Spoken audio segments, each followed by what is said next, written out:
Coisas que nunca comi ou evitava comer. O tal do Bunny Chow.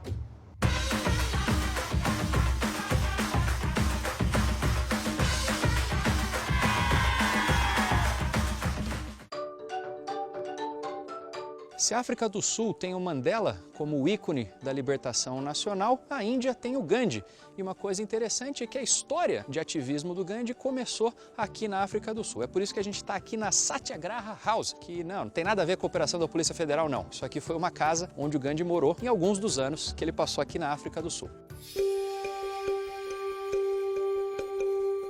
Satyagraha significa perseverança pela verdade, que é a base ali da filosofia de resistência não violenta do Gandhi. E foi aqui na África do Sul onde isso começou a nascer. Lá no final do século XIX, um primo meio distante do Gandhi abriu um negócio por aqui na África do Sul e precisava de um advogado. O Gandhi era advogado, viu que o negócio poderia pagar um pouco bem e veio para cá. Mas logo de cara já percebeu como era a segregação racial no país. Ele entrou num ônibus e sentou no lado que era destinado aos brancos. Chegou um guarda ali, pediu para ele sair, ele falou, não vou sair não. E aí ele acabou levando uma surra e foi expulso do ônibus. Resistiu, mas resistiu pacificamente. Foi ali onde ele começou a entender quais eram os problemas da divisão racial aqui na África do Sul e começou a se engajar no movimento ativista. É muito interessante imaginar que por esse jardinzinho tão tranquilo que a gente está conhecendo aqui agora, Gandhi já deu uma passeada aí. Estava tramando talvez coisas que afetariam milhões, talvez até 1 bilhão de pessoas no futuro.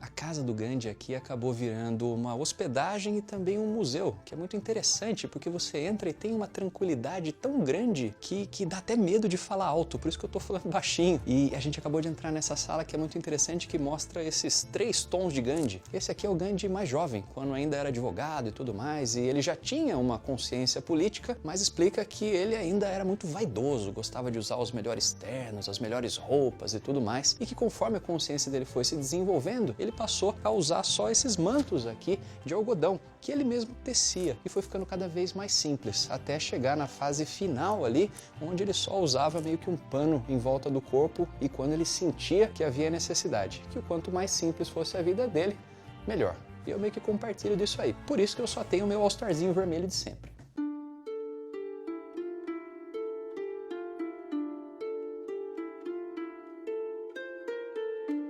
Aqui, nesse pano, tem alguns dos princípios do que baseava a filosofia do Gandhi. A gente tem ali a não violência, a autodisciplina, o celibato, a não possessão, que é de você não ficar acumulando muitas coisas, ser destemido e a igualdade e respeito a todas as religiões, né? Parece uma coisa muito simples, mas até hoje é tão difícil. É interessante que, além de ser a base para a filosofia do Gandhi, também foi o que ajudou a fundamentar a base do pensamento do Mandela, que libertou a África do Sul.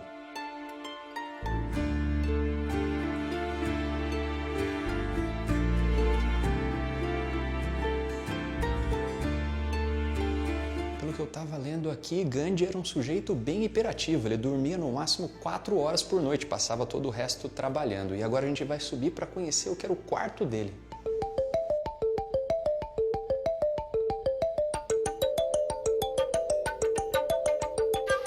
Pode ver que o quarto dele era bem simples, tinha só uma esteirinha aqui no chão, o livro onde ele estudava e um criado. Era só disso que ele precisava. É uma história impressionante, é muito legal de estar aqui, imaginar quantas coisas começaram a partir dessa história, desse lugar aqui. Porque não foi só o Gandhi que veio da Índia para cá, na verdade foram milhões de indianos que vieram para cá para trabalhar na agricultura e junto com eles, é claro, um monte de influência culinária, como que a gente vai experimentar agora.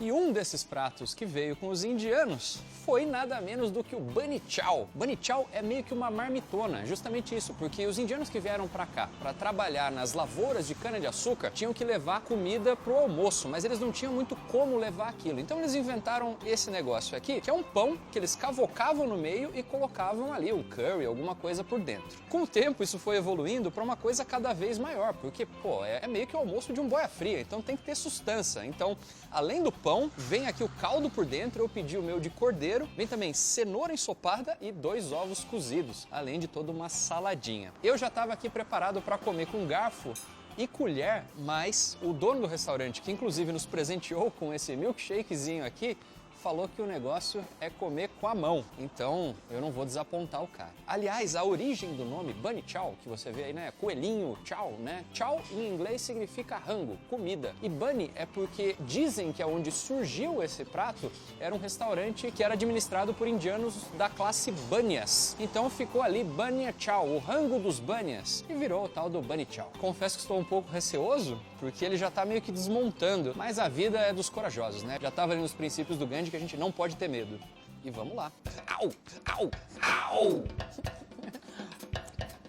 Tá bem quente. E o dono do restaurante tá filmando isso aqui tudo pra mostrar pros outros, dando risada depois. Ó, só de lamber o dedo eu já vi que é bem apimentado.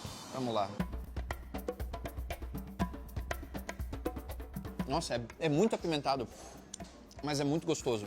E o legal é que assim, quando você come uma carne de panela, que é mais ou menos o que é isso aqui, é sempre gostoso você ter um pãozinho para dar aquela chuchada no final. Isso aqui meio que já resolve todo o seu problema. Você já tem o seu prato e o pãozinho para chuchar no caldinho, que é uma delícia. Agora eu entendi por que ele deu isso aqui para mim. Porque tem um leitinho que é para cortar a pimenta.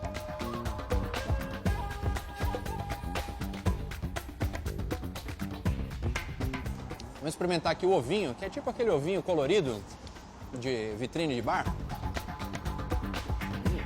Cara, isso aqui é um rangão animal.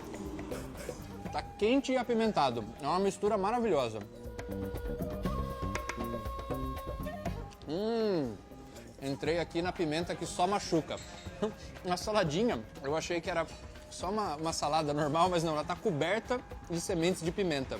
E logo do lado a gente tem uma da verdinha aqui. Eu perguntei pra ele se é muito ardida ou não. Ele falou, dá uma dentada aí, mano.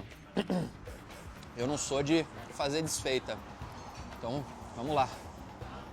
Talvez eu me arrependa. Ah, meu Deus. Cristo. É redentor. Esse aqui, pra quem lembra da temporada lá da Índia, é mais ou menos parecido com o lassi, que era aquela batidinha de iogurte. Ajuda pra caramba a aliviar a pimenta. Eita, agora desmanchei tudo. E aí já comecei a suar, já comecei a ficar vermelho, provavelmente, mas tá uma delícia. E o negócio aqui é ir cavocando e cutucando. Acho muito interessante isso de como os fluxos geográficos das pessoas migrando trazem histórias muito legais, mas também trazem comida muito boa. Então a história do Gandhi vindo pra cá, dos trabalhadores indianos, de toda essa migração, essa fusão de sabores, é muito interessante, é uma história muito bonita e também uma delícia. Mas é ardido.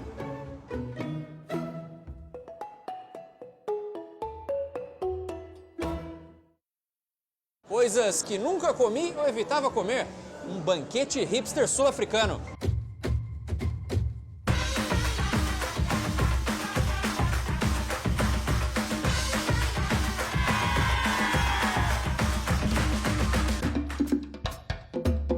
E para encerrar essa temporada do Coisas que Nunca Comi, a gente veio até onde tudo começou, ou pelo menos quase. Hoje a gente está aqui no Berço da Humanidade, que é um sítio arqueológico onde foram encontradas algumas das mais antigas ossadas de hominídeos da história. Tem coisa aqui de 3,5 milhões de anos. Pode ser aonde a humanidade meio que surgiu.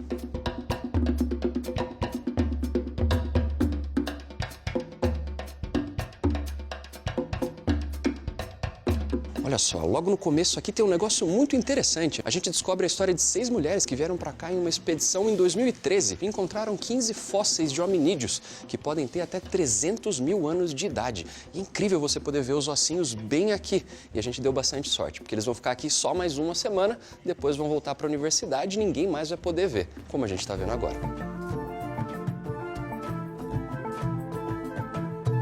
É impressionante a fragilidade dos ossinhos, mas você consegue ver aqui, por exemplo, quase que uma mão inteira de uma pessoa. É muito doido imaginar que isso aqui foi quase uma pessoa que existiu há quase 300 mil anos atrás. Os 15 corpos foram encontrados dentro de uma caverna, mas não tinha nada que levasse esses hominídeos para dentro dessa caverna. Então a teoria que eles desenvolveram aqui é que de alguma maneira eles foram colocados lá por outros membros daquela espécie. Mais ou menos como se fosse um enterro, mas como era uma espécie bem primitiva, não dá para dizer que eles tinham cultura. a ponto de desenvolver essa coisa de fazer um enterro.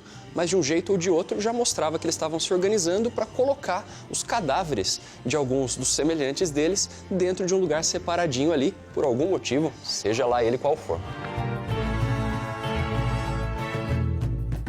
Olha que muito doido, aqui a gente chega no fóssil que eles chamam de Littlefoot. É igual lá do Busca do Vale Encantado, lembra? Littlefoot é a ossada mais completa de um australopiteco já encontrada em toda a história da humanidade.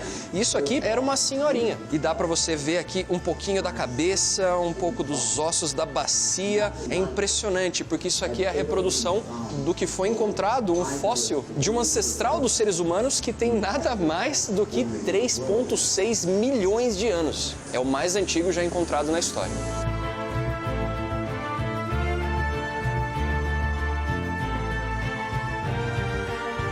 Uma das coisas que mais ajudou o desenvolvimento da humanidade e dos hominídeos em si foi a criação, o surgimento da fala. Eu já li em algum lugar uma vez uma história muito bonita que dizia que a fala humana surgiu através de rituais, onde eles precisavam meio que cantar para se comunicar com os deuses, eles tinham que repetir certos sons. E com essa repetição, você criou palavras. É muito bonito imaginar que talvez hoje a gente consiga se comunicar entre nós, porque há milhões de anos, os nossos antepassados, de alguma forma, estavam tentando se comunicar com os deuses. Essa é uma história muito bonita, mas eu contei para a guia e ela falou, não, tem nada a ver não. A comunicação surgiu mesmo quando os hominídeos se encontravam em situações de perigo e eles precisavam avisar os outros para que a galera caísse fora quando aparecia tipo uma hiena querendo comer eles.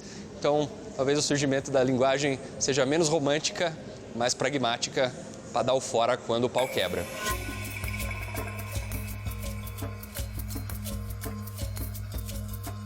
Nessa parte aqui do museu tem uma história, uma lição muito bonita do quanto a gente é calouro na história da Terra, não só do universo, né? Aqui a gente começa com uma timeline do que é a humanidade e da Terra, né? Então isso aqui é como a gente existe hoje, uma coisa muito recente que a gente se acha muito, muito evoluído. E tudo começou, na verdade, há não muito tempo, cara. Os primeiros Homo sapiens surgiram há só 190 mil anos. E aí, caminhando um pouquinho mais, a gente vê que os primeiros hominídeos surgiram há 7 milhões de anos. É muito tempo até chegar onde a gente chegou. Mas mesmo quando a gente pensa nos 7 milhões, isso não é quase nada comparado à idade da Terra, que tem 4,6 bilhão de anos. A gente não é nada.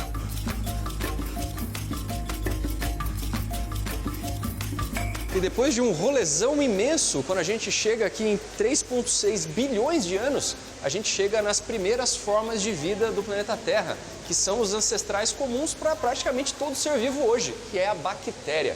Mas aí você pode estar se perguntando, pô, mas como que isso surgiu? Pois é, parece que a gente tem um tour aqui agora que mostra justamente como foi o surgimento da vida na Terra e que é mostrado de um jeito que é tipo a montanha encantada do mundo científico.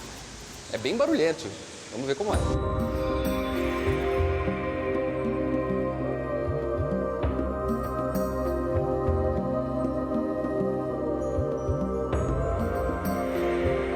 Agora a gente entra nesse barquinho e vai entrar nesse rio. Estou me sentindo aqui naquela sequência de entrada da fantástica fábrica de chocolate. Não tenho a menor ideia do que me espera, mas vamos lá. Olha, é uma experiência um pouco assustadora, confesso para você, porque é tudo meio escuro, bastante barulhento. Acho que o nascimento do planeta Terra não foi um momento tão tranquilo assim. A gente vai tomar um banho? Não. Tem umas goteirinhas. Aqui a gente está entrando meio que numa caverna de gelo. É muito doido porque a parede é de gelo mesmo. Se você passar a mão, é gelo, gelo. E tá frio pra caramba. Acho que as coisas estão se acalmando um pouco. Acho que isso aqui foi um momento meio da Terra se resfriando.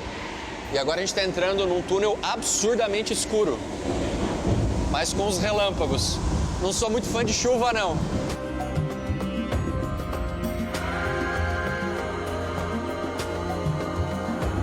Está chegando aqui num lugar, acho que com lava. Eu lembro de já ter lido isso em algum lugar, que essa coisa da lava esquentando a água de alguma forma pode ter mudado os componentes químicos e ajudado a surgir ali a sopa primordial da vida.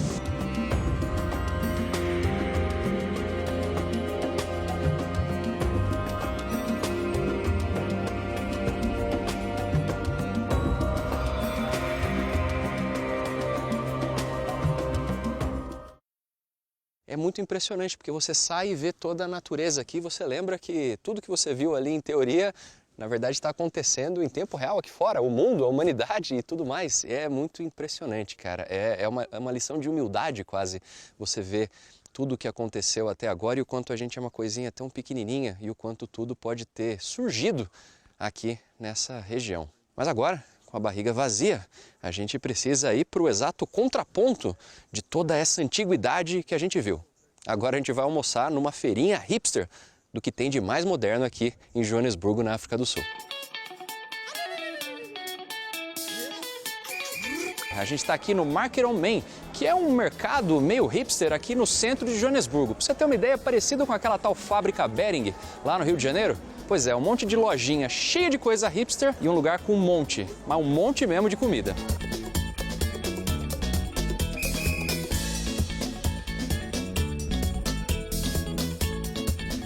Bom, um lugar ótimo para comprar uns presentinhos, né, amores? Para os amigos e para mim também, né?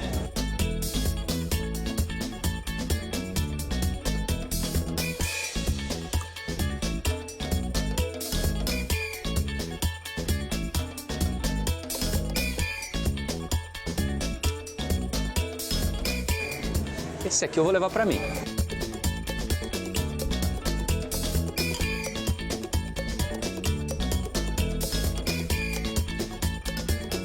Bom, comprinhas feitas, hora de comer, né?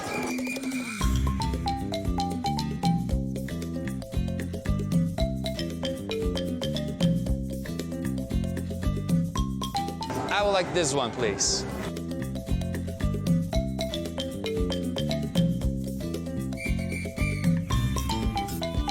Thank you, sir.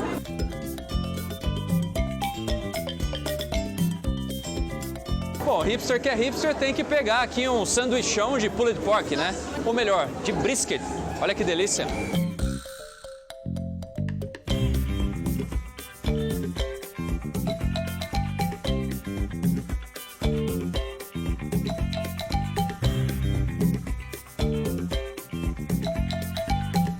Bom, e agora um ranguinho vegano, né?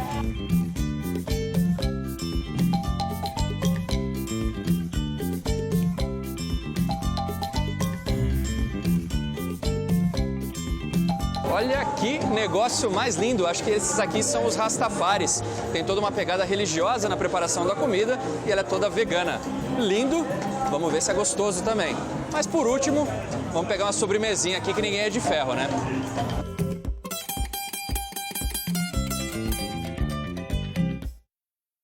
Rapaz do céu, é comida pra caramba. Ainda bem que eu não almocei. Para recapitular, temos aqui peixe, que eu perguntei que peixe era, a mulher me falou é peixe de rio, junto com um arrozinho, banana frita e um feijão que parece meio que uma maniçoba. Temos também uma influência aqui um pouquinho mais norte-americana, com um sanduichão gostoso de brisket e aqui o rango Rastafari, que é meio que um mexidão vegetariano, vegan na verdade, para acompanhar um suquinho de melancia que ele falou para mim que vem com gengibre também. E para terminar esse banquete, é claro, o doce mais hipster de todos os doces hipsters, que é o cupcake. Eu vou começar com o peixe aqui, que é o que eu tô mais empolgado.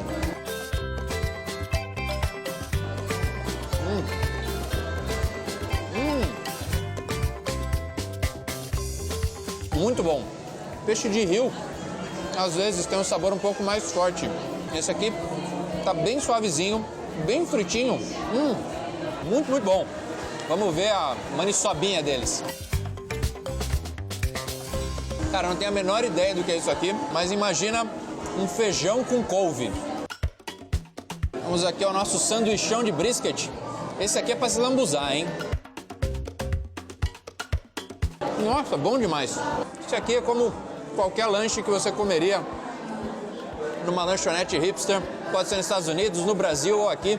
Esse churrasco bem americano é uma delícia e tá com um sabor bem intenso aqui. Vamos aqui ao nosso prato Rastafari. É uma mistura de bastante coisa. Tem um arroz mexido, tem meio que uma salada refogada, couve-flor, um pãozinho. E o legal é que ele é servido num prato natural. Você tá se achando aí todo ecológico porque não tá usando canudinho de plástico, amigo? A onda do momento é não usar nem prato.